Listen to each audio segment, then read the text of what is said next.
ಪ್ರಿಯ ಸಹೋದರನೇ ಸಹೋದರಿಯೇ, ಕರ್ತನಾದ ಯೇಸು ಕ್ರಿಸ್ತನ ಪವಿತ್ರವಾದ ಹೆಸರಿನಲ್ಲಿ ತಮ್ಮೆಲ್ಲರಿಗೂ ವಂದನೆಗಳು. ಈ ದಿನದ ದೇವರ ವಾಕ್ಯ ಪ್ರಕಟಣೆಯ ಪುಸ್ತಕ 2ನೇ ಅಧ್ಯಾಯ 7ನೇ ವಚನ. ಯಾವನು ಜಯ ಹೊಂದುತ್ತಾನೋ ಅವನಿಗೆ ದೇವರ ಪರದೈಸಿನಲ್ಲಿರುವ ಜೀವದಾಯಕ ವೃಕ್ಷದ ಹಣ್ಣನ್ನು ತಿನ್ನುವುದಕ್ಕೆ ಕೊಡುವೆನು. ಪ್ರೀತಿಯ ನನ್ನ ಸಹೋದರನೇ ಸಹೋದರಿಯೇ, ಆದಿಯಲ್ಲಿ ನಮ್ಮ ಮೂಲ ಪಿತೃಗಳಾದಂತಹ ಆದಾಮ ಹವ್ವರು ಪಾಪ ಮಾಡಿ ಜೀವದಾಯಕ ವೃಕ್ಷದ ಹಣ್ಣನ್ನು ತಿನ್ನುವಂಥ ಹಕ್ಕನ್ನು ಕಳಕೊಂಡಿದ್ದರು.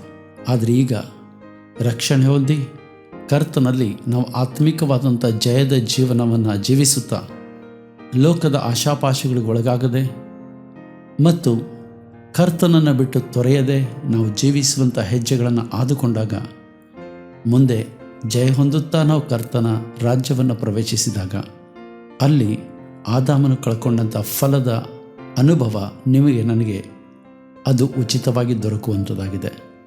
ಅದಕ್ಕೆ ನಾವು ಬಾಧ್ಯರಾಗೋಣ. ಕರ್ತನು ನಮ್ಮೆಲ್ಲರನ್ನು ಆಶೀರ್ವದಿಸಲಿ.